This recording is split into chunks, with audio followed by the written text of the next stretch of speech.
I failed with Amazon FBA. I've failed within 3 different industries in SMMA. And for about a year, I was stuck working 12-hour days, working between 0 and 3 grand a month. Now I work with one high-ticket coach / client. Now I'm on track to make about minimum $15,000 a month from one client. And the reason that happened has nothing to do with chasing the latest shiny object. It has to do with time in the game. People definitely misunderstand the most important aspect of business. They think that, maybe you just need the best business model. You just need the best tactic to do this or that or the other thing.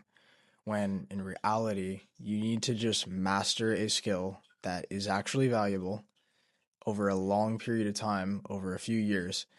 Then at a certain point, an opportunity will come your way because someone who can pay you what you're worth will come along and pay you what you're worth. Every time you restart, you're literally back at 0. And going from 0 to 1 is a lot harder than going from 1 to 2. When I was running my SMMA for detailers, I was making anywhere between 0 and 3 grand a month, and it wasn't consistent by any means. I was working 12-hour days, dealing with clients that literally did not respect my time whatsoever. Clients who didn't have money for ad spend and who didn't have any patience for a result. I wasn't even sure if the business was scalable entirely, not because the marketing didn't work, but because most of the quality of the average client that you could find just was not ready to be marketed whatsoever. And yeah, I felt behind. Even though I felt behind, I believed if I stayed long enough, one of 2 things would happen. I'd either find one really good client that could lead me to other better opportunities, or I'd take the skills that I had mastered to a higher ticket industry. Meanwhile, people around me were telling me to quit marketing and do something else. And if I listened to them, this video would not exist. What I maybe didn't realize at the time is that I was learning very valuable skills that would allow me to go on and take advantage of this better opportunity. Appointment setting, offer positioning, sales psychology, marketing fundamentals that allow me to pretty much market anything that I wanted to and attract the right clients.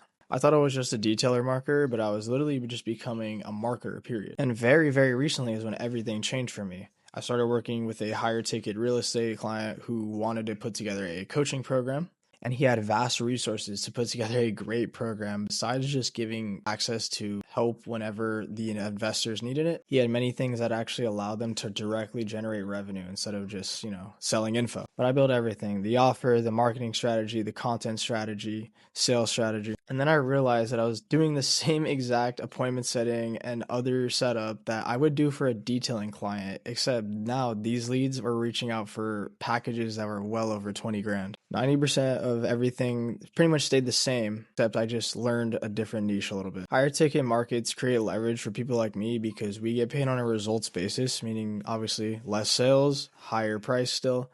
We still get paid more money than if we were to spend a bunch of time getting low ticket jobs for a detailing client. If I quit early, I would have never been around to take this crazy ass opportunity that's gonna probably lead to my first 100K month. Obviously, staying in the game protected me from going back, having to get a job again, having to abandon the idea of building something to give me and the people around me a better life. Now, I would say most people don't actually fail. They leave too early. I could actually say that even about the other niches and business models that I chose, I really didn't fail. I just left too early after a few setbacks. Most people will lose because they'll restart constantly and overcomplicate a lot of the things within their business, chasing a bunch of tactics, thinking, there's some secret sauce out there, when in reality, business and a lot of business models are actually really simple when you break them down to their core fundamentals. If you're broke in a boring niche or feel unimpressive right now, don't feel like you're failing necessarily. If you're learning marketing, sales, or any revenue generating skill, you're building leverage without knowing it, and every real business needs someone with those kind of skills,